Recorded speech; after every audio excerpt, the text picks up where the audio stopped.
ആശംസകൾ. Happy independence day everyone. അപ്പം എന്താണ് പറയാനുള്ളത് ഈ ഇൻഡിപെൻഡൻസ് ഡേനെ പറ്റി? സ്റ്റാർട്ടിംഗ് വിത്ത് പക്രു ചേട്ടൻ. വളരെ സന്തോഷം. കാരണം ഈ ഒരു കൊടിയേന്തി ഇതുപോലൊരു ഫ്ലോറിൽ കലാകാരന്മാരായിട്ടുള്ള നമുക്ക് വന്നിക്കാൻ പറ്റുക എന്ന് പറയുന്നൊരു വലിയ സന്തോഷം തന്നെയാണ്. അത് മാത്രമല്ല, നമ്മുടെ രാജ്യത്തെക്കുറിച്ച് ഓർക്കുമ്പം ഒരുപാട് അഭിമാനം തോന്നുന്നു, ഒരുപാട് നമ്മുടെയൊക്കെ ഒരു കുറച്ചും കൂടി ഒരു സ്പെഷ്യാലിറ്റി എനിക്ക് പലപ്പോഴും തോന്നിയിട്ടുള്ളതാണ്. നമ്മൾ ജനിച്ചത് ഇന്ത്യയിലാണ്. നമ്മുടെ പേര് നോക്കുകയാണെങ്കിലും തന്നെ ഇന്ത്യൻ ആക്ടർ അല്ലെങ്കിൽ ഇന്ത്യൻ സെലിബ്രിറ്റി അങ്ങനെ പറഞ്ഞു വരുമ്പോൾ കുറച്ചും കൂടെ നമുക്ക് നമ്മുടെ കൺട്രീനോട് നമ്മൾ എന്തൊരു കൂറ് കാണിച്ച പോലത്തെ ഒരു ഫീലിംഗ് ഇല്ല. അതായത് ഗിന്നസ് വേൾഡ് റെക്കോർഡ് എക്സാക്ട്ലി ഞാനത് പറയാൻ വരും. ആ വലിയൊരു ബുക്കില് അല്ലെങ്കിൽ ഈ പറഞ്ഞ പോലെ എല്ലാവരും ശ്രദ്ധിക്കുന്ന ആ ഒരു റെക്കോർഡ് ബുക്കിൽ ഇന്ത്യൻ ആക്ടർ അജയ് കുമാർ എന്ന് കിടക്കും. ഒരു ഇന്ത്യൻ എന്ന് പറയുമ്പോൾ ഒരു വലിയൊരു എന്താ പറയാ, ഒരു പ്രത്യേക പവറും ഒരു അഭിമാനമാണ്. അതെ. മണിക്കുട്ടൻ ചേട്ടാ, ദേശീയ പതാക, ദേശീയ ഗാനം, ദേശീയത എന്ന് പറയുന്നത് തീർച്ചയായിട്ടും നമ്മളെ സംബന്ധിച്ചൊരു വികാരം തന്നെയാണ്. ഇന്ത്യയുടെ ഒരു സോൾ എന്ന് പറയുന്നത് തന്നെ നാനാത്വത്തിലെ ഏകത്വമാണ്. ഈ നാനാത്വത്തിലെ ഏകത്വം എന്ന് പറയുന്നത് സ്നേഹത്തിന്റെ തന്നെ ആവട്ടെ എന്ന് ഞാൻ ആശംസിക്കുന്നു. സൂപ്പർ. വിപിൻ ചേട്ടാ, ഈ എപ്പോഴും പലപ്പോഴും പാശ്ചാത്യ രാജ്യങ്ങളിൽ അല്ലെങ്കിൽ ഒരു വെസ്റ്റേണൈസേഷൻ എന്ന് പറയുന്ന ഒരു സാധനത്തിലാണ് നമ്മളെല്ലാവരും, ഞാനടക്കം നമ്മളടക്കം പലപ്പോഴും അത് അറിയാതെ അതിൽ പെടാറുണ്ട്. പക്ഷെ യഥാർത്ഥത്തിൽ നമ്മളുടെ ഭാരത സംസ്കാരം എന്ന് പറയുന്ന സംസ്കാരത്തിൽ ഉണ്ടായ കണ്ടുപിടുത്തങ്ങളും വേദങ്ങളും ഉപനിഷത്തുകളും ശാസ്ത്രത്തിൻ്റെ വളർച്ചകളും എന്തിനധികം പറയുന്നു, ഏറ്റവും ലാസ്റ്റ് വന്ന കൊറോണയ്ക്കുള്ള വാക്സിൻ പോലെ ഏറ്റവും ബെസ്റ്റ് നമ്മുടെ ഇന്ത്യയുടെ ആയിരുന്നു അല്ലേ. ഇവിടെ നിന്ന് കൊണ്ടുപോയതല്ലാതെ ഒന്നും തന്നെ കണ്ടുപിടിച്ചിട്ടില്ല എന്നാണ് മൊത്തത്തിൽ പറയുന്നത്. ഇപ്പം നമ്മുടെ വേദങ്ങളിൽ തന്നെ വിമാനത്തിന്റെ റൈറ്റ് സഹോദരന്മാർ കണ്ടുപിടിക്കുന്നതിന് മുമ്പേ പുഷ്പവിമാനം ഉണ്ടായെന്ന് പറയപ്പെടുന്നു. അങ്ങനെ ഓരോ കാര്യങ്ങളും, പൂജ്യം എന്ന് പറയുന്ന നമ്പർ, ശാസ്ത്രത്തിന്റെ വളർച്ച മാത്രമല്ല എല്ലാം കൊണ്ടും നമുക്കൊരു ഇന്ത്യൻ അല്ലെങ്കിൽ ഒരു ഭാരതീയൻ എന്ന് പറയുന്നതിന് ലോകത്ത് പല രാജ്യങ്ങളും, ചിലപ്പോൾ ചില രാജ്യങ്ങളിൽ പോകുമ്പോൾ ഇന്ന രാജ്യങ്ങളുടെ പേര് പറയുമ്പോൾ അത് ഏത് രാജ്യം, അത് എവിടെയാണെന്ന് ചോദിക്കാം. പക്ഷെ നമ്മൾക്ക് ലോകത്ത് എവിടെ പോയാലും where you from, I am Indian എന്ന് പറഞ്ഞാൽ അതിൻ്റെ അപ്പുറം വേറൊരു വാക്കില്ല, വേറൊരു രാജ്യമില്ല. അത് തന്നെയാണ് ഏറ്റവും വലിയ ഇന്ത്യക്കാരനായിരിക്കുന്നതിൽ നമ്മൾ അഭിമാനം. വിപിൻ ചേട്ടൻ, ആ ഒരു ഇതിലേക്ക് ഞാനൊന്ന് ആഡ് ഓൺ ചെയ്യാണ്. അതായത് നമ്മുടെ നാഷണാലിറ്റി ഇന്ത്യൻ എന്ന് പറയുമ്പോഴത്തേക്കും ഏതൊരു രാജ്യത്ത് പോയി കഴിഞ്ഞാൽ അവർ അടുത്ത് പറയുന്നത് ഓ ഇന്ത്യ ഇസ് വെരി ബ്യൂട്ടിഫുൾ അല്ലെങ്കിൽ ഇൻക്രെഡിബിൾ ഇന്ത്യ എന്നാണ് പറയുന്നത്. നമ്മൾ പല രാജ്യങ്ങളും കറങ്ങിയിട്ടുണ്ടെങ്കിലും ഇപ്പോഴും ഐ ക്യാൻ അഷ്വർ ഇന്ത്യയിൽ ഇനിയും ഒരുപാട് സ്ഥലങ്ങളുണ്ട്. നമ്മൾ പോയി കഴിഞ്ഞാൽ നമ്മൾ തന്നെ അത്ഭുതപ്പെടുകയും ചെയ്യും. ആ രാജ്യങ്ങളെ പോലും നമുക്ക് ഉപമിക്കാവുന്ന രീതിയിലുള്ള ഒരുപാട് സ്ഥലങ്ങൾ നമ്മുടെ ഇന്ത്യയിൽ തന്നെയുണ്ട്. അപ്പം ഇതൊക്കെ പറഞ്ഞു വന്നപ്പം നമ്മൾ പലപ്പോഴും ഇൻഡിപെൻഡൻസ് ഡേയുടെ കാര്യങ്ങൾ പറയുമ്പോഴും അല്ലെങ്കിൽ ഇന്ത്യയെ പറ്റി ഇത്രയും ആലോചിക്കുന്നത് ഇങ്ങനത്തെ ദിവസങ്ങളിലായിരിക്കും കുറച്ചും കൂടി ഒരു എക്സ്ട്രാ ഒരു മൈൽ എന്നുള്ള രീതിയിൽ നമ്മൾ ആലോചിക്കുന്നത്. എങ്കിൽ ഒരു എക്സ്ട്രാ ഓർഡിനറി ആയിട്ട് നമുക്കൊരു പെർഫോമൻസ് കണ്ടാലോ? ഇന്ത്യ തന്നെ മൊത്തത്തിൽ നമുക്ക് ഒന്നും കൂടെ ഒരു സ്നേഹം തോന്നുന്ന രീതിയിലും ഈ പറഞ്ഞ ഇൻക്രെഡിബിൾ ഇന്ത്യ എന്ന് പറയിപ്പിക്കുന്ന രീതിയിലുള്ളൊരു എക്സ്ട്രാ ഓർഡിനറി പെർഫോമൻസ് നമുക്ക് കണ്ട് നമ്മുടെ ഇന്നത്തെ independence day special comedy masters നമുക്ക് ആരംഭിക്കാം. ഇവിടെ ചൊറിഞ്ഞ പണിയും ചെയ്തോണ്ടിരിക്കുകയാണോ? എന്റെ മേശയിൽ ഒരു കാര്യം ചോദിക്കട്ടെ, ഈ ജയിലിനുള്ളിൽ നമുക്ക് ഇഷ്ടം പോലെ പണിയുണ്ട്, അതിന്റെ മേലെന്തിനാ വീണ്ടും പണിയിരുന്നേ? ഇതാ സ്വാതന്ത്ര്യ ദിനാഘോഷം വരുമല്ലേ, അതിന്റെ ഭാഗമായിട്ട് നമ്മളൊരു ശുചീകരണ യജ്ഞം നടത്താൻ പോവുകയാണ്. അല്ല എന്താന്ന് പറഞ്ഞേ? സ്വാതന്ത്ര്യ ദിനാഘോഷം. സ്വാതന്ത്ര്യം 4 ചുവരുകൾക്കുള്ളിൽ നമ്മളെ തളച്ചിട്ട് ഇരിക്കാനും നിൽക്കാനും ഓടാനും ചാടാനും മാത്രം അവകാശം തന്നുകൊണ്ട് ജോലിക്ക് മേൽ ജോലി തന്ന് പീഡിപ്പിച്ചുകൊണ്ട് മേലാളന്മാർ നമ്മെ ഭരിക്കുന്നതിനാണോ സ്വാതന്ത്ര്യം? നിനക്കൊക്കെ സ്വാതന്ത്ര്യം കൂടി പോയതാ ഇവിടെ വന്ന് കിടക്കുന്നതിന്റെ കാര്യം ഉണ്ടായി കേട്ടോ. ആഹാ, ചെടിയെ തല്ലിക്കൊണ്ടിരിക്കാൻ തുടങ്ങിയിട്ട് എത്ര സമയമായി? കുറച്ചു നേരമേ ആയിട്ടുള്ളൂ. ആണല്ലേ? ഞാൻ തോട്ടം നനയ്ക്കാൻ പറഞ്ഞാലും നനച്ചായിരുന്നോ? പിന്നെ 5 തവണ നനച്ചിട്ട് ആ ചുവരിൽ ചാരി വെച്ചിട്ടുണ്ട്. എന്ത് തോട്ട? എടാ, തോട്ടം നനയ്ക്കുന്ന കാര്യമല്ല പറഞ്ഞത്, തോട്ടം നനയ്ക്കുന്ന കാര്യമാ പറഞ്ഞേ. പൂന്തോട്ടം നനയ്ക്കാൻ പറ്റിയ ഒരു അന്തരീക്ഷമല്ല ഇവിടെ. സ്ഥാനഭ്രംശമുണ്ട്, രാശി ശരിയല്ല, ദിക്ക് ശരിയല്ല. ആളെ മനസ്സിലായോ? ഇല്ല. കൊല്ലത്തെ ഒരു ജ്യോത്സ്യനാ, ഒരു ഗ്രാമം മുഴുവൻ നിന്ന് കത്തിച്ചവനവൻ. കൊല്ലത്തൊരു അമ്പലത്തിൽ ഇവൻ ഹോമം നടത്താൻ പോയി. ഇവൻ ഹോമപ്പുരയ്ക്ക് സ്ഥാനം കണ്ട എവിടാന്നറിയാവോ? എവിടെ? കമ്പപ്പുരക്കകത്ത്. ഇന്ന് കത്തുകല്ലായിരുന്നോ? ചെറിയൊരു കയ്യബദ്ധം. ഹോമം അവിടെ ചെന്നപ്പോഴേ നമുക്കൊരു മൂലസ്ഥാനം വേണമല്ലോ ഈ ഹോമം നടത്താൻ. മൂലസ്ഥാനം നോക്കിയപ്പോ കണ്ടുപിടിച്ചത് കമ്പപ്പുരക്കകത്തായി പോയി. അതുകൊണ്ടാ മൂലസ്ഥാനം ഇപ്പൊ സെൻട്രൽ ജയിലിയായത്. എന്നെ മനസ്സിലൊരു വിഷമം പോലെ. അല്ല, ഞാൻ ആലോചിക്കായിരുന്നേ, നിങ്ങൾ എല്ലാവരും ഓരോ കുറ്റം ചെയ്തിട്ട് അതിനകത്ത് വന്നിരിക്കുന്നത്. ഞാൻ ഒരു കുറ്റവും ചെയ്തില്ല, എന്നെ വെറുതെ പിടിച്ചിട്ടിരിക്കുവന്നേ. പിന്നെ നിന്റെ മീശ കണ്ടാൽ തന്നെ അറിയാലോ നീ കുറ്റം ചെയ്തെന്ന്. ഇല്ല, ഞാൻ ഒരു കുറ്റവും ചെയ്തിട്ടില്ല. ഒരു കുറ്റവും ചെയ്യാത്തവനെ സെൻട്രൽ ജയിലിൽ കൊണ്ടിടത്തില്ല.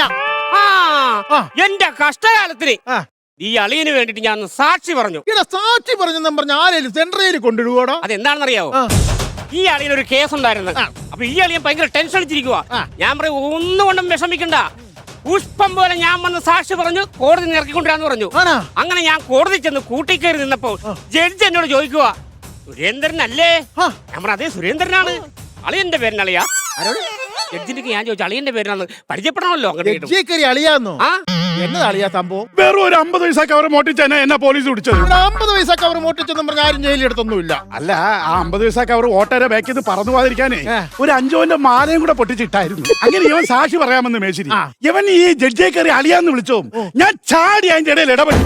എന്നിട്ട് ഞാൻ പറഞ്ഞു, യെസ് യുവർ ഓണർ, ബഹുമാനപ്പെട്ട ജഡ്ജി അദ്ദേഹം എന്നോട് ക്ഷമിക്കണം, അവൻ വിവരമില്ലാതെ പറഞ്ഞതാണ്, ഞാൻ വേണേ കാല് പിടിച്ച് 1000 മാപ്പ് പറയാം, മാപ്പ് മാപ്പ് മാപ്പ്. അപ്പൊ ജഡ്ജിക്ക് എന്നോട് സഹതാപം തോന്നിയിട്ട് പറഞ്ഞു, എടാ നിനക്ക് 2 വർഷം, യവന് 7 വർഷം. അങ്ങനെ ഇതിനകത്ത് കിടന്ന് എന്റെ 7 വർഷം പോകും.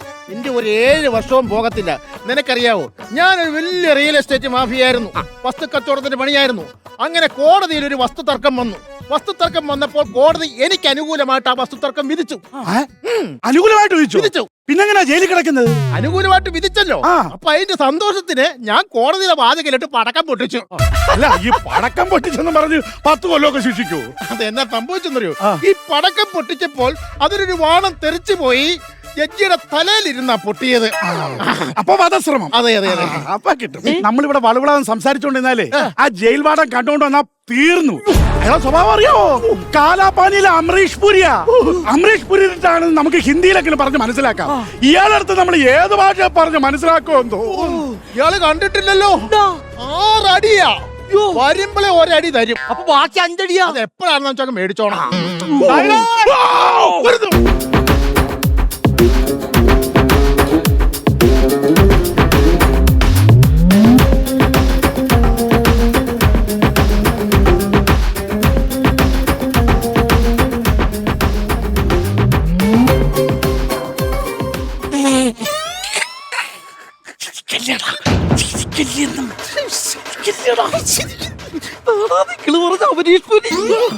നിങ്ങള് പറഞ്ഞു കയറ്റി വെച്ചത് ഓർത്തപ്പോ ഞാൻ ഓർത്തേ ഇങ്ങനെയൊക്കെ പറയുന്ന ഒരു അമരീഷ് പുരി ആയിരിക്കും. ഇതൊരുമാതിരി ഹിന്ദിക്കാരുണ്ടാക്കുന്ന പാനിപൂരി. മുഖത്തൊരു രക്തപുഷ്പാഞ്ജലി. പറഞ്ഞു കൊടുത്തിട്ടില്ലേ ഇവിടുത്തെ കാര്യങ്ങളൊക്കെ? എല്ലാം പറഞ്ഞു കൊടുത്തായിരുന്നു. പറഞ്ഞു കൊടുത്തിട്ടുണ്ടല്ലോ. ഇന്നത്തെ ദിവസത്തിന്റെ പ്രത്യേകത അറിയാമോ? പിന്നെ അറിയാലോ, പിന്നെ ഞാൻ കയറി കൊടുക്കുക. ഇന്നത്തെ ദിവസമല്ലേ കർക്കിടകത്തിലെ തിരുവാതിര ഞാറ്റുവേല. എല്ലാം അറിയാല്ലേ? എന്നിട്ട് ആ കമ്പപ്പുരക്കകത്ത് കൊണ്ട് ഹോമം കൊണ്ടം വെച്ചല്ലേ? ജലധാരയും കഴിഞ്ഞു. പിന്നെ വേറൊരു സന്തോഷ വാർത്തയും കൂടെ ഉണ്ട്. പറഞ്ഞാലും സ്വാതന്ത്ര്യ ദിനമായിട്ട് നിങ്ങൾക്ക് എല്ലാവർക്കും ഞാനൊരു സർപ്രൈസ് തരുന്നുണ്ട്. എന്താണെന്നറിയോ? സേലിൽ നിന്ന് ഞാൻ ഉത്തരവൊക്കെ മേടിച്ചിട്ടുണ്ട്. സ്വാതന്ത്ര്യ ദിനമായിട്ട് ഇന്ന് ഇവിടെ ഉള്ള ഒരാളുടെ ഫാമിലി ഇവിടെ കൊണ്ടുവന്ന് ആ ഫാമിലിയോടൊപ്പം കഴിയാനുള്ള അവസരം ഞാൻ ഒരുക്കി തരുന്നു. അപ്പൊ എന്റെ ഫാമിലി ഇന്ന് തന്നെ വരുമോ സാറേ? 2 ദിവസമല്ലേ അയാൾ ഇങ്ങോട്ട് കയറി വന്നിട്ട് പോയി അവിടെ ഇരി. സാറേ ആരും ഞാനാണോ സാറേ? ഞാൻ പറയാം. ആ ആളെന്ന് പറഞ്ഞു കഴിഞ്ഞാൽ ഈ ജയിലിൽ ഒരുപാട് വർഷം കിടന്നയാൾ, ഈ ജയിലിലെ ഒരു അംഗത്തെ പോലെ ആയിരുന്നയാൾ മറ്റാരുമല്ല, നമ്മുടെ സ്വന്തം മേസ്ത്രി ദാമോദരൻ. എനിക്കോ? എന്റെ ഭാര്യയെ കൊണ്ടുവന്ന് ഒരു ദിവസം താമസിക്കാനുള്ള സൗകര്യം എനിക്കോ? സാറേ, സാറിന്റെ പൊന്നാണ് സാറേ. ഒരിക്കലും മറക്കില്ല സാർ. അപ്പൊ നിങ്ങൾ കാര്യങ്ങളെല്ലാം ചെയ്യും, ഞാൻ അതിനുള്ള ഏർപ്പാട് ഉണ്ടാക്കിയിട്ട് ഇപ്പൊ വരാം. എന്റെ ഭാര്യ ഇപ്പൊ വരുന്നു, ഞാൻ അവളുമായിട്ട് സന്തോഷത്തോടെ ഒരു ദിവസം കഴിയുന്നു. ഇതിപ്പോ എന്ത് വേണം എനിക്ക് സൗഭാഗ്യം? ഞാൻ പറഞ്ഞത് മേശിരിയുടെ ഭാര്യയുടെ ജയിലിലേക്കുള്ള വരവ് നമുക്കൊരു വ്യത്യസ്തമാക്കണം. എങ്ങനെ വ്യത്യസ്തമാക്കണം എന്ന് പറഞ്ഞാൽ നമുക്ക് ഒരു പ്രാങ്ക് ചെയ്താലോ? ഞാനൊരു ഐഡിയ അങ്ങോട്ട് പറയട്ടെ. അതായത് മേസ്തരിയുടെ ഭാര്യ ഇങ്ങോട്ട് വരുമല്ലോ, അപ്പൊ നമ്മൾ പുള്ളിക്കാരത്തിയോട് പറയണം മേസ്തരിക്ക് വേറെ ഭാര്യയും മക്കളും ഉണ്ടെന്ന. എല്ലാ ഉടായ്പും അറിയാല്ലേ? എന്നാൽ ഐഡിയ കൊള്ളാം. അങ്ങനെയാണെങ്കിൽ ഒരു കാര്യം നമുക്ക് ഇത് തന്നെ പറയാം. മേശ്ശേരി അവര് വരുമ്പോ ഇവിടെ ഇല്ല. ഞാനിവിടെ ഉണ്ടല്ലോ. അങ്ങനല്ല മേശ്ശേരി, മേശ്ശേരി ഇവിടെ നിന്ന് മാറി നിൽക്കണം. അപ്പൊ അവര് വരുമ്പോ ഞങ്ങൾ പറയും ഇതുപോലെ മേശ്ശേരിക്ക് വേറെ ഭാര്യ കുഞ്ഞുകൊണ്ട് അവരുമായിട്ട് പോയിരിക്കുകയാണെന്ന് പറയും. അത് കേട്ട് അവർ അന്തം വിടും, പൊട്ടിക്കരഞ്ഞതിന്റെ മൂർത്തിന്റെ അവസ്ഥയിൽ മേശ്ശേരിയുടെ എൻട്രിയാ. മേശ്ശേരി എൻട്രി ആയിട്ട് വന്നിട്ട് പറയും അങ്ങനെയൊന്നുമില്ല, ഞാൻ ഇതൊരു പ്രാങ്കായിരുന്നു എന്ന് പറയും. ആ പൊട്ടിക്കരച്ചിലുണ്ടല്ലോ ഭയങ്കര സന്തോഷത്തിലെത്തും. അവര് മേശ്ശേരിയെ കെട്ടിപ്പിടിക്കും. പിന്നെ എങ്ങനെയുണ്ട്? അടിപൊളിയല്ലേ? വിശ്വസിക്കത്തില്ല, നിങ്ങൾ എങ്ങനെയാലും വിശ്വസിപ്പിച്ചെടുത്തോണം. അതൊക്കെ ഞങ്ങൾ വിശ്വസിപ്പിച്ചോളാം. ഞാൻ എന്നാ വേണ്ടേ? ഒരു കാര്യം ചെയ്യ്, നീ മേശ്ശേരിയെ കൊണ്ട് വിളിച്ചിരുത്തി. ഞാൻ വിളിപ്പിക്കാം. പുള്ളിക്കാരന്റെ ഭാര്യ വരുമ്പോ ഈ കാര്യം ഒന്ന് അവതരിപ്പിക്കണമല്ലോ. അത് നമ്മളായിട്ട് പറഞ്ഞിട്ട് കാര്യമില്ല, വേറൊരു കഥാപാത്രമായിട്ട് നമ്മൾ വേണം അത് വേണ്ട, അത് ഞാൻ ലൈഫിൽ ഞാൻ പ്രസന്റ് നിങ്ങളെ കൊണ്ട് നടക്കത്തില്ല. വേണ്ടത്. ഒത്തിരി നാടകങ്ങൾ അച്ഛൻ വേഷം ചെയ്ത് കപ്പെടുത്തിട്ടുള്ളവനായി ഞാൻ. അപ്പൊ മോഷണം ഉണ്ടല്ലേ? എന്നാലും ഞാൻ പറഞ്ഞ് സമ്മതിപ്പിച്ചോളാം. അല്ല, അത് നിങ്ങളെ കൊണ്ട് പറ്റുമോ? പിന്നില്ല, ഓവറാക്കരുത്. ഇല്ല, സത്യമാണല്ലോ. സത്യം. അങ്ങനെയാണെങ്കിൽ ഒരു കാര്യം ചെന്ന് പ്ലാൻ ചെയ്തു. ഞാൻ ഓഫീസറെ കണ്ടിട്ട് വരാം. ഓക്കെ.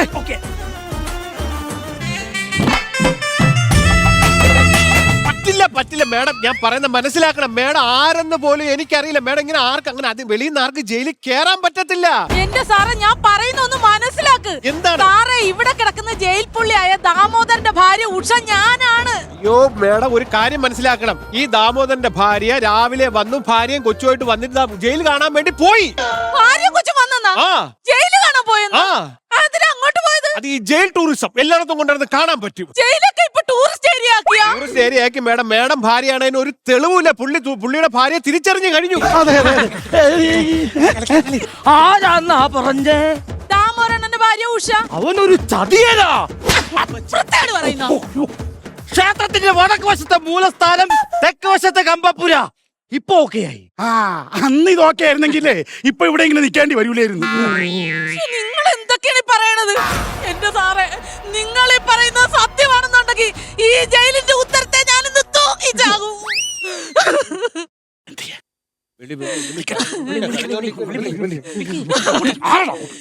എനിക്ക് സഹിക്കാൻ പറ്റുന്നില്ലേ? പൊട്ടിക്കരയുന്നുണ്ടോ? അടുത്തത് സന്തോഷമാ, അത് കഴിഞ്ഞു മുത്തവാ.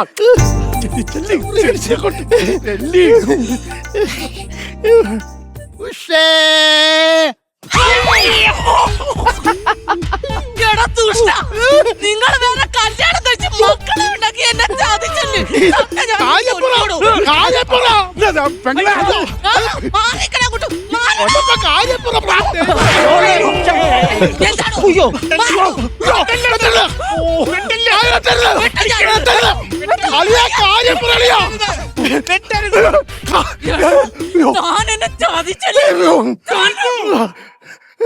ജയിലിൽ കിടന്ന് ബഹളം കാണിച്ചാൽ എനിക്ക് വെടിവെക്കേണ്ടി വരും. മമ്മട്ടിന്ന് വെടി വരുവോ?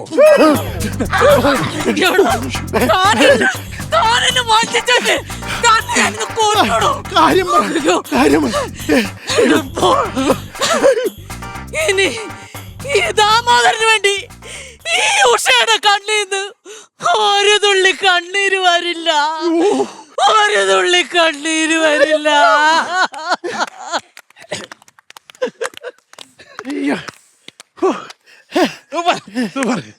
ഇനി ഞാനൊരു സത്യം പറയട്ടെ. ഇനി താനൊരു കോപ്പും പറയണ്ട. ശിവണ്ണ, ദാമോദരൻ, ശിവണ്ണ, ദാമോദരൻ തന്നെയല്ലടോ. ശിവണ്ണ, നിങ്ങ കേറി വരി.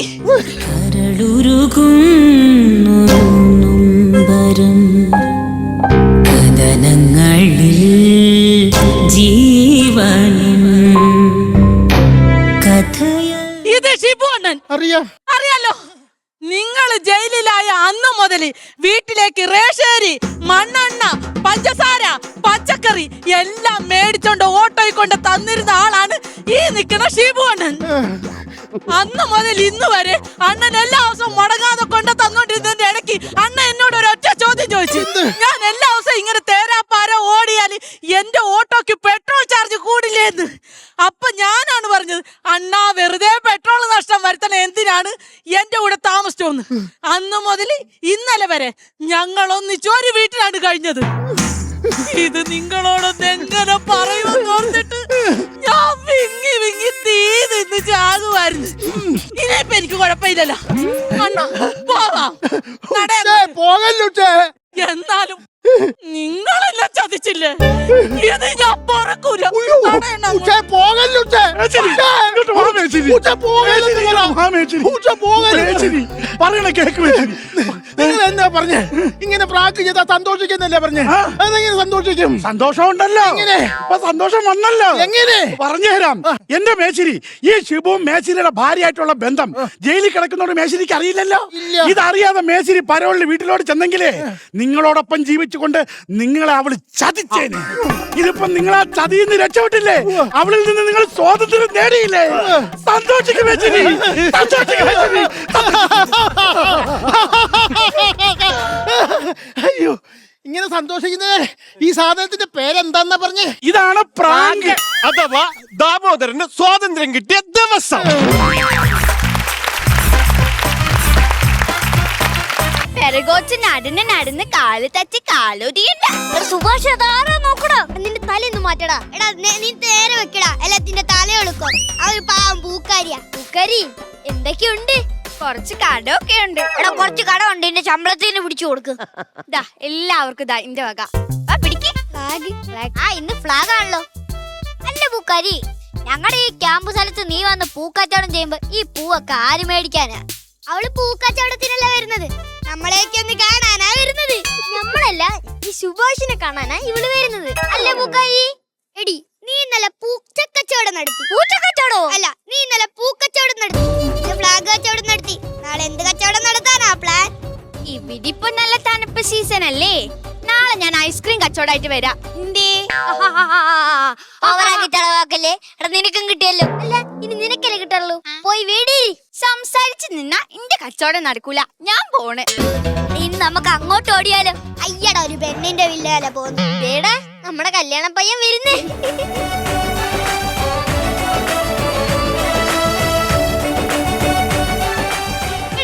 എന്തോട് നമ്മുടെ ക്യാമ്പിനൊക്കെ ഒരു ഡിസിപ്ലിൻ ഒക്കെ ഒന്ന് വേണം. പിടിച്ചോ എന്റെ കല്യാണ കത്ത. നിങ്ങൾക്കൊന്നും വരാൻ പറ്റില്ലെന്നറിയാം, എന്നാലും നമ്മളൊക്കെ ഒരു ഫ്രണ്ട്സ് അല്ലേടാ. 20-ാം തീയതി കല്യാണം ഉറപ്പിച്ചു. 20-ാം തീയതി എന്ന് പറയുമ്പം ഇനി 2 ദിവസം കൂടെ ഉള്ളല്ലോ. ഞാൻ പെട്ടിയൊക്കെ പാക്ക് ചെയ്ത് വെച്ചിട്ടുണ്ടാ. ഓ, ഇവന്റെ മനസ്സിലിപ്പോ കല്യാണം അതേപോലെ കല്യാണ പെണ്ണൊക്കെ ആയിരിക്കും. കളിയാക്കാതെ പോടാ. എന്റെ കല്യാണം ഇതുവരെ നടന്നിട്ടില്ല. എനിക്കൊരു പെണ്ണേ കിട്ടുന്നില്ല. നിന്റെ പേരെന്തായിരുന്നു? വിജയൻ. നീ വിജയനല്ല, ഈ കാര്യത്തിൽ നീ പരാജയം. അല്ല, കല്യാണം കണ്ട് നീയും പെണ്ണും കൂടി ഹണിമൂണിന് എങ്ങോട്ടാ? എടാ പോടാ, കളിയാക്കാതെ. അവന്റെ ഒരു നാണം. നമ്മളൊന്നും കല്യാണം കഴിക്കാത്ത പോലെ. അതിന് നീ കല്യാണം കഴിച്ചിട്ടുണ്ട്. എടാ, കല്യാണം കഴിക്കാത്ത പോലെ അത് കറക്റ്റാ. അയ്യോ, പറഞ്ഞു നിന്നപ്പോഴോ ഒരു സാധനം ഓർത്തെ. നിനക്കൊരു കത്ത് വന്നിട്ടുണ്ട്. നമ്മക്കൊന്നും ഇല്ലടാ. നിനക്കൊരു കത്ത് വന്നിട്ടുണ്ട്. പൊട്ടിരി പൊട്ടിരി പൊട്ടിരി. നീ ഇനി ഇവിടെ അധികം നേരം നിന്നാലേ നിന്നെ ഇട്ട് ഞാനൊന്ന് പൊട്ടിക്കും. എല്ലാരും ഒന്ന് പോയേ. ഇവിടെ ഒരു പ്രൈവസി ഇല്ല മനുഷ്യന്. മനുവേട്ടാ, ഞാനാ സ്വാതി. ഈ 20-ാം തീയതി കഴിഞ്ഞാൽ നമ്മൾ പുതിയൊരു ജീവിതത്തിലേക്ക് കടക്കുക. നമ്മൾ ഒരുമിച്ച് കണ്ട അന്ന് മുതലുള്ള സ്വപ്നങ്ങൾ യാഥാർത്ഥ്യമാവാൻ പോവുക. ഒരു മെഴുതിരിയുടെ ഹൃദയിലെരിയ പ്രണയമേ, അരികിൽ വന്നു നീ. ഒരു സുഖമുറവിയിലുരുകുകയാണിൻ ഹൃദയമേ, വെറുതെ നിന്നു ഞാൻ. തോഴി ഒരു നോവ് പോലെരിയും നിതാ തിരി. ഏതോ കിനാവിൽ നിറയും നിതിൻ മിഴി. മറന്നു ഞാൻ നിന്നെയും പ്രിയേ. ഒഴുകിയലകളിൽ ഒരു മെഴുതിരിയുടെ ഹൃദയിലെരിയ പ്രണയമേ, അരികിൽ വന്നു നീ. ഒരു സുഖം ഒരു കത്ത് വായിച്ച് കഴിഞ്ഞില്ലേടി? ഇവനാ സ്വപ്നത്തെ മുഴുകിക്കുവാ. ഞാൻ സ്വപ്നത്തെ അങ്ങ് മുഴുകിപ്പോയോ? അതല്ലടാ, ഈ കത്തിന്റെ അവസാനം ഒരു ഉമ്മയുണ്ടായിരുന്നു. അതിപ്പോ ഇവിടെ കാണാനില്ല. എടാ സുഭാഷ, നീ ആ ഉമ്മ എടുത്തങ്ങ് കൊറ. അത് പോടാ അവിടുന്ന്. എടാ, ഇതാടാ നിന്റെ പെട്ടി. കുട്ടി, നീ വേഗം പോവാൻ നോക്ക്, അല്ലെ നിന്റെ ട്രെയിൻ മിസ് ആവും. എടാ, നീ നാട്ടിൽ ചെല്ലുമ്പോഴേ എന്റെ വീട്ടിൽ കയറി എന്റെ അമ്മയൊക്കെ ഒന്ന് കണ്ടേ, എന്നിട്ട് പറയണ എനിക്ക് സുഖാന്നൊക്കെ പറയണടാ. അത് നീ പറഞ്ഞിട്ട് വേണോടാ. എന്റെ കല്യാണം കഴിഞ്ഞ് ഞാനും സ്വാതിയും കൂടി നിന്റെ അമ്മേനെ വീട്ടിൽ പോയി കാണും. എന്റെ അമ്മയുടെ മാത്രല്ല, നിങ്ങളുടെ എല്ലാവരുടെ വീട്ടിലും പോയി ഞങ്ങൾ അന്വേഷണം പറയാട്ടോ. എടാ, നീ വേഗം പോവാൻ നോക്ക്, അല്ലെ നിന്റെ ട്രെയിൻ മിസ് ആവും. ആടാ, എടാ, അപ്പൊ ഞാൻ ഫോട്ടോസ് ഒക്കെ അയക്കാം കേട്ടോ കല്യാണത്തിന്. അപ്പൊ എല്ലാവർക്കും ടാറ്റാ, ഞാൻ പോയിട്ട് വരാവേ. ടാറ്റാ.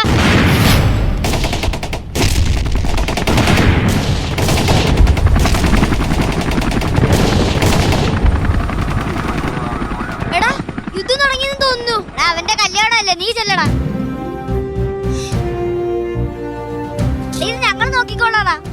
ഇല്ലടാ, ഞാൻ പോകുന്നില്ല. ഈ സന്ദർഭത്തിലല്ലാതെ നിങ്ങളുടെ കൂടെ ഒക്കെ ഞാൻ എപ്പോഴാടാ നിക്കുക? അപ്പൊ സാധി വിഷമിക്കത്തില്ലടാ. ഞാൻ അവളെക്കാട്ടും കൂടുതൽ രാജയെ സ്നേഹിക്കുന്നു എന്നത് അറിഞ്ഞിട്ട് തന്നെയാടാ അവൾ എന്നെ സ്നേഹിച്ചത്. എന്നാ കൊറേ നമ്മുടെ മനുവിനൊരു സല്യൂട്ട്. മനുവിനല്ലടാ, ഈ രാജ്യത്തിന് കൊടുക്കട ഒരു ബിഗ് സല്യൂട്ട്.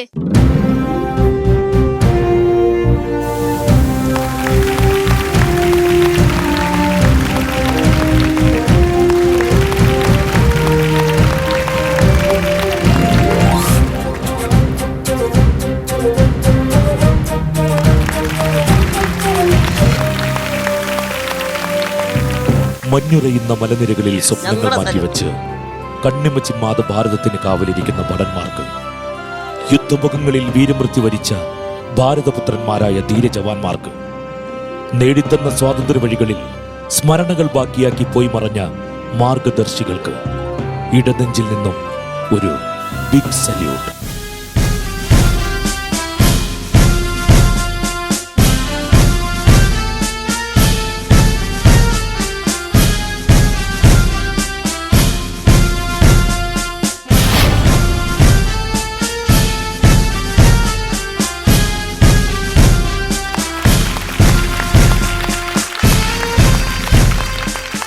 ഗംഭീരമായിരുന്നു.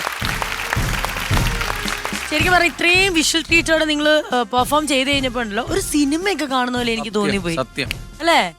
ശരിക്കും ഒരു സിനിമ ഫീൽ ആയിരുന്നു. സ്പെഷ്യലി ഈ ഒരു ഫുൾ ആ ഒരു സെറ്റപ്പും കാര്യങ്ങളും ഒക്കെ വന്നപ്പം hats off the whole team. നിങ്ങൾക്ക് മാത്രമല്ല, ഇത് ഫുള്ള് ചെയ്ത് എല്ലാവർക്കും നമ്മൾ വീണ്ടും ഇന്ത്യ പ്രൗഡ് ആയിക്കൊണ്ടിരിക്കുകയാണ്.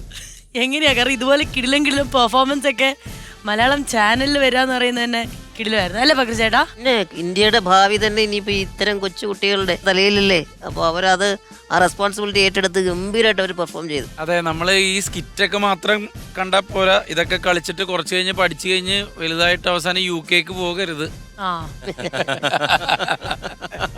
വളരെ നല്ലൊരു പോയിന്റ് ആണ് പറഞ്ഞത്. അല്ല, ഇവരുടെ സ്കിറ്റ് കണ്ടപ്പോഴേ ഞാൻ ഓർത്തതേ, ഈ കാശ്മീരിലൊക്കെ ഡ്യൂട്ടിക്കുള്ള 1, 2 അല്ലെ 3, 4, 5 പട്ടാളക്കാരെ ഇടയ്ക്ക് സ്ഥിരമായിട്ട് വിളിക്കും. പല സ്ഥലങ്ങളിലാണ് അവരെല്ലാം ഈ തവാങ് അങ്ങനെയൊക്കെ ഈ ബോർഡറിലും ഇതുപോലെ മഞ്ഞിനകത്തൊക്കെ കിടക്കുന്നവരാ. പക്ഷെ ഇവർ വിളിക്കുമ്പോൾ പെട്ടെന്ന് ഫോൺ എടുക്കും. ഫോൺ എടുത്തിട്ട് ഇവർക്ക് ചില അവസരത്തിൽ നമ്മുടെ പ്രോഗ്രാംസ് ഒക്കെ കാണാനുള്ള അവസരമുണ്ട്. ഈ റേഞ്ച് കിട്ടുന്നിടത്ത് യൂട്യൂബിലും ഒക്കെ വരുന്ന പ്രോഗ്രാംസ് കണ്ടിട്ട് ഇതിൻ്റെ അഭിപ്രായങ്ങളൊക്കെ പറയും. അപ്പോൾ തീർച്ചയായിട്ടും ഈ ഒരു പെർഫോമൻസ് കണ്ടു കഴിയുമ്പോൾ അവർക്ക് ഭയങ്കര സന്തോഷമാവും. ഈ രാജ്യത്തിൻ്റെ അതിർത്തിക്ക് വേണ്ടി അല്ലെങ്കിൽ ഇങ്ങനെ കാത്തിരിക്കുന്ന നമ്മുടെ ജവാന്മാർക്കുള്ള ഒരു ട്രിബ്യൂട്ടായിട്ട് ഇനി നമുക്ക് കൊടുക്കാൻ പറ്റും നിങ്ങളുടെ പെർഫോമൻസ്. അവരുടെ ഫാമിലി മെമ്പേഴ്സും 100% എല്ലാ പട്ടാളക്കാർക്കും. ഞാൻ ഈ പറയുന്ന പോലെ ഒരുപാട് പട്ടാള സിനിമകളിൽ അഭിനയിച്ചിട്ടുള്ള ആളാണ്. ഇപ്പോൾ റീസെൻ്റ്ലി നടിഗറിൽ കൂടെ നമ്മൾ കാശ്മീരിൽ ഷൂട്ട് ചെയ്യാൻ പോയിരുന്നു. ഈ പറയുന്ന പോലെ ഒരുപാട് പട്ടാളക്കാരെ നേരിട്ട് പരിചയപ്പെടാനും അവരുടെ ജീവിതം മനസ്സിലാക്കാനും ഞാൻ ഈ പറയുന്ന പോലെ കീർത്തി ചക്ര അത് കഴിഞ്ഞിട്ട് മേജർ സാർ ഡയറക്റ്റ് ചെയ്ത കുരുക്ഷേത്ര എന്ന് പറഞ്ഞ മൂവിയുണ്ട്. അതിൽ അഭിനയിക്കുന്ന സമയത്ത് ഞങ്ങൾ ഈ യുദ്ധം നടന്ന സമയത്ത് കാർഗിൽ വാർ നടന്ന സ്ഥലത്തൊക്കെയാണ് ഷൂട്ട് ചെയ്തത്. അപ്പോൾ അവിടെ ചെന്ന് ഈ പട്ടാളക്കാരെ പരിചയപ്പെടുകയും അവരോടൊപ്പം ഫുഡ് കഴിക്കാനായിട്ടൊക്കെ അവസരം. ഒരുപാട് ബുദ്ധിമുട്ടുകളുണ്ട്. പക്ഷേ നേരത്തെ പറഞ്ഞ പോലെ രാജ്യസ്നേഹം എല്ലാ സ്നേഹത്തേക്കാൾ വലുതാണ് നമ്മുടെ രാജ്യത്തോടുള്ള സ്നേഹം. പക്രുചേട്ടൻ പറഞ്ഞതുപോലെ ഈ രാജ്യത്തിൻ്റെ ഭാവി നിങ്ങളെ അടുത്ത തലമുറയിലാണ്. അത് കാത്ത് സംരക്ഷിക്കുക. എല്ലാവർക്കും നമ്മൾ ഈ രാജ്യസ്നേഹം എന്ന് പറഞ്ഞൊരു വലിയൊരു കാര്യം തന്നെയാണ്. മറ്റുള്ള രാജ്യങ്ങളിൽ ചെല്ലുമ്പോൾ അറിയാം അവരവരുടെ രാജ്യത്തെ എത്രമാത്രം സ്നേഹിക്കുന്നുള്ളത്. ഇവിടെ ആരും സ്നേഹിക്കുന്നില്ലെന്നല്ല, സ്നേഹിക്കണം. അത് തന്നെ ആവട്ടെ നമ്മുടെ മുദ്രാവാക്യം. ഈ ആക്ട് ഒരു വലിയ സല്യൂട്ട്.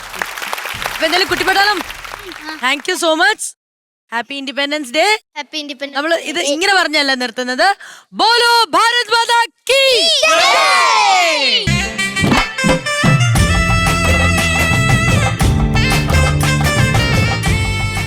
നമ്മൾ നമ്മൾ ആര് ഗർഭിണി നിങ്ങൾ ഇങ്ങനെ നടന്ന് വിഷമിച്ച് കിടന്ന് അലയാൻ? അതായത് പ്രസവാട്ടിന്റെ ഭാഗത്ത് നിൽക്കുകയല്ലേ ഇത്. ഇന്നത്തെ ദിവസത്തിന്റെ പ്രത്യേകത എന്താണെന്ന് നിനക്കറിയാമോ? ഇന്ന് ഓഗസ്റ്റ് 15 സ്വാതന്ത്ര്യ ദിനം. നമുക്ക് എന്ത് സ്വാതന്ത്ര്യം നമുക്ക് സംസാരിക്കാം. ഇന്ന് നമ്മുടെ നാടിന്റെ മുത്ത്, എന്റെ പൊന്ന് മന്ദാകിനി വരും. അവനോട് ഞാൻ എല്ലാ കാര്യങ്ങളും ദൈവത്തിനാണ് തുറന്നു പറയും. ഇങ്ങനെ ദൈവത്തെ തുറന്നു പറയും ഞാൻ. എന്ത് മന്ദാകിനിയോട് എനിക്ക് ഇഷ്ടം. പിന്നെ നിങ്ങളെ ഭാര്യ ഉഷ ചേച്ചി അറിയല്ലേ, നിങ്ങളെ മന്ദാകിനി അടിച്ച് തെറ്റിക്കോ അവര്. ഇവിടെ ഞാനൊരു മെഗാ ഷോയുടെ അനൗൺസ്മെന്റ് നടത്തുമ്പോൾ നീ മാട്ടയുടെ നോട്ടീസ് വായിക്കല്ലേ? ആരക്കാത്തിരിക്കണം? അല്ല, ഞാൻ മന്ദാകിനിയോട് എന്തായാലും കാര്യങ്ങൾ ഞാൻ പിന്നെ ഇരിക്കുന്നത്, ഞാൻ 3 മണിക്കൊന്നും ഇരിക്കണം മന്ദാകിനിയൊക്കെ. എനിക്ക് കാണാവില്ലടാ. എന്ത് അവരെന്ത് എന്നെ കണ്ടാലല്ലേ എപ്പോഴും നോക്കണം വെച്ചിരിക്കണൊക്കെ. നിങ്ങൾ കല്യാണം കഴിച്ചൊരു ഭാര്യയൊക്കെ ഉള്ളത് നിങ്ങൾക്ക് നാണമില്ല. അതിലൊന്നും കാര്യമൊന്നുമില്ലടാ. ഞാൻ നിങ്ങൾ രണ്ടുപേരോട് ഞാനൊരു കാര്യം ചോദിക്കുകയാണ്. നിങ്ങൾ കല്യാണം കഴിച്ച് നിങ്ങൾക്ക് 2 പിള്ളേരുണ്ട്, അങ്ങേരെ കല്യാണം ആവാറായി. എടാ ഞാനിവിടെ ഇങ്ങനെ നിൽക്കുന്നത്, ഞാൻ ഈ പെണ്ണും പെടക്കോടിയില്ലാതെ ഇങ്ങനെ നടക്കാൻ ഞാൻ നോക്കട്ടെ ആവള. നിങ്ങൾക്ക് വേറെ പണിയൊന്നുമില്ല. എന്ന് പറഞ്ഞാ മന്ദാകിനി എന്നെയല്ലടാ എപ്പോഴും നോക്കണത്. നമ്മൾ 3 പേര് വിളിക്കുമ്പോ ആരെ അവളെ നോക്കിച്ചിരിക്കണത്? എന്നെ നോക്കിയല്ലേ ചിരിക്കണം. പക്ഷെ എന്നെ നോക്കിയാണ് തലയാട്ടണത്. എന്നെ നോക്കിയിട്ടേ ഹായിന്ന് കാണിക്കും. ആണോ? ഇന്ന് കാണാലോ നമുക്ക്. ഇന്ന് എന്തായാലും ഞാൻ അവളോട് കാര്യം തുറന്നു പറയും. എനിക്ക് പറയണം. പറഞ്ഞില്ലെങ്കിൽ എനിക്കൊരു മനസ്സമാനം. ഒരു 8 മണിയായപ്പോ നിങ്ങളെ വീടിന്റെ അത് വന്നപ്പോ അവിടെ എന്തോന്നൊരു ബഹളം. അത് ആഹാരം കഴിച്ചപ്പോ കൈകേറി പിടിച്ചു. ആര് പോട്ടെ വിളി. ആരെ കൈ പിടിച്ച? നമ്മള് പല വിഷയങ്ങളും നമ്മള് എന്റെ അളിയനും ഭാര്യയും അമ്മായിച്ചനും കൂടെ കൈകേറി പിടിച്ചു. സ്വാഭാവികം. അത് മോശം, അത് മോശമാണ്. എന്തിനു കൈകറി പിടിച്ച്? കാര്യം പറ. ഞാൻ കൊച്ചിന്റെ ബിസ്ക്കറ്റ് കട്ട് തിന്നു. അത് കുഴപ്പമില്ല. കൊച്ചിന്റെ ഒരു ബിസ്ക്കറ്റ് എടുത്താണ് വിഷയം. ഒന്നല്ല, പിന്നെ ഞാൻ പാട്ടല് ലാസ്റ്റ് ബിസ്ക്കറ്റും കൂടെ എടുത്തു. അപ്പൊ ഒരെണ്ണമെങ്കിലും കൊച്ചിന് വെക്കടാന്ന് പറഞ്ഞ് കയറി പിടിച്ചാ. എന്നാ കാര്യം? ഇത് വേറെ കേസുണ്ടാ? നാണാവൂലേ? ഞാൻ എന്റെ വൈഫിന്റെ വീട്ടിൽ കിടക്കണാണ്. 86 വയസ്സുണ്ട് ആ മനുഷ്യന്, അമ്മായിച്ചിന്. എന്തായാലും പണിക്ക് പോയിട്ട് ഞാൻ ആ വീട്ടിൽ കിടക്കണാണ്. നമുക്കൊരു ചെലവിന് തന്നാൽ എന്താണ്? ആര്? അമ്മായിച്ചിന്. അമ്മായിച്ച പണിക്ക് പോകണം? പിന്നെ പോവില്ല. അമ്മ അവിടെ കിടക്കണല്ലേടാ. മര്യാദയില്ലാത്ത ആൾക്കാരാണ്. എനിക്ക് ചില സമയത്ത് ഉഷയുടെ കേസ് അതാണ്. ഞാൻ എനിക്ക് മന്ദാകിനി പൊന്നിൻ കാണിക്കൊന്ന അടിമുടി പൂത്തൊരുങ്ങും ചന്തം മീനുങ്ങണ മിന്നൽ കൊടിയാരിവളെ കനവിലോ കുളിരുമാ വിരിയും നീ മുഖമിനി മഷി തൊടാമിഴയിലോ എന്താ സംഭവം തന്നെ? ഒരാളെ വിളിച്ചോണ്ട്. എന്തിനാടാ ജീവിക്കണത്? കത്തുകൂടെ പോയി. ചില നാറുകളല്ലേലും അങ്ങനെ തന്നെടാ. എത്ര പൈസ ഉണ്ടെങ്കിലും സെക്കൻഡ് ഹാൻഡ് വണ്ടിയെ മേടിക്കും. പൊന്നിൻ കാണിക്കൊന്ന അടിമുടി പൂത്തൊരുങ്ങും ചന്തം മീനുങ്ങണ മിന്നൽ കൊടിയാരിവളെ കനവിലോ. എന്താ രണ്ടെണ്ണം? രണ്ടുപേരെ കൊണ്ടുപോയി. രണ്ടുപേരാണ്. എന്താ സംഭവിക്കുന്നത് നോക്കാം. വിശപ്പല്ലോ കിട്ടി അങ്ങ് ചത്ത് കളയായിരുന്നു. വണ്ണം കുറയ്ക്കാൻ പണ്ടേ ആൾക്കാർ പറഞ്ഞാണ്, കേട്ടില്ലല്ലോ. പൊന്നിൻ കാണിക്കൊന്ന അടിമുടി പിന്നെ മന്നി പൂത്തൊരുങ്ങും ചന്തം മീനുങ്ങണ മിന്നൽ കൊടിയാരിവളെ മൂന്നായി. കുളിരുമാ. കലിങ്ക് ഫ്രീ ആയല്ലോ. അല്ലെങ്കിൽ ഫ്രീ ആയി. ഇതെനിക്ക് തോന്നുന്നു കലിങ്കിൽ എന്തോ മാജിക് ഉണ്ട്. കലിക്കില്ല. അവിടെ ഇരുന്നാലാണ് വിളിക്കുക. അവിടെ ഇരുന്നാലേ വിളിക്കുള്ളൂ. അല്ല, ഞാൻ അവിടെ പോയിരുന്നു കഴിഞ്ഞാൽ ഈ എപ്പിസോഡ് കഴിഞ്ഞു. നിങ്ങളായാലും ഒരാൾ പോയി ഇരുന്നു. എന്താ സംഭവം അറിയണല്ലോ. ശരി, ഞാൻ പോവാം. അല്ലളിയാ, നീ പോയാൽ ചിലപ്പം നിന്റെ ഇമ്പോർട്ടൻസ് മറന്നു പോകും. കാരണം എന്തിനു അവരെ കൊണ്ടുപോയെന്നാണ് നമ്മൾ കണ്ടുപിടിക്കേണ്ടത്. അതെ, അതെനിക്ക് എനിക്കാണെങ്കിൽ ഈ കുറ്റാന്വേഷണ സിനിമയിൽ അഭിനയിച്ചിട്ട് എനിക്ക് അത് പരിചയമുണ്ട്. അല്ലേ? ഞാൻ ഉറപ്പായിട്ട് ആരാണ് എന്താണ് കാണാലോ, അറിയണല്ലോ എന്താ എന്താണ് സംഭവം. ഞാൻ എന്തായാലും കണ്ടുപിടിച്ചിട്ട് വരും. മന്ദാകിനി.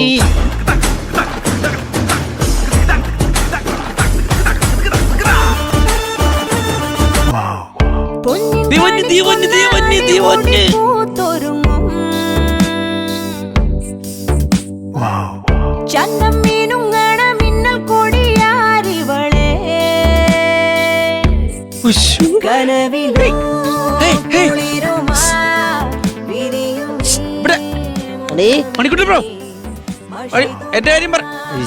എന്ത് അല്ലേ ഈ പുള്ളി എന്തൊരു വൃത്തിയായിട്ടാണ്. പോണോ പോയിരിക്കുന്നു. അല്ല പുള്ളിയേ എന്തായാലും എന്തായിരിക്കും അവിടെ സംഭവം.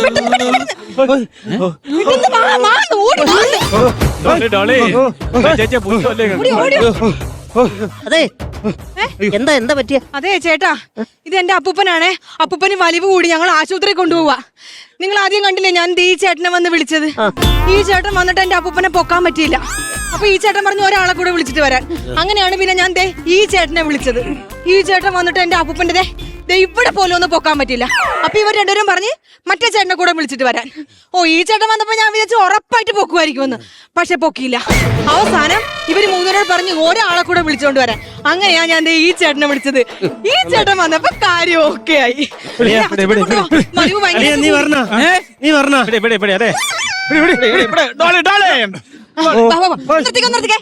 നിങ്ങൾക്കൊരു സംശയം തോന്നും ഞാൻ എന്താ നേരത്തെ അങ്ങനെ വന്ന് വിളിച്ചതെന്ന്.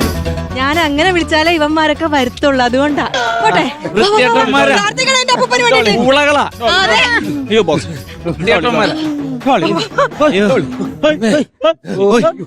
മണിക്കൂട്ടിന് പണിയായി.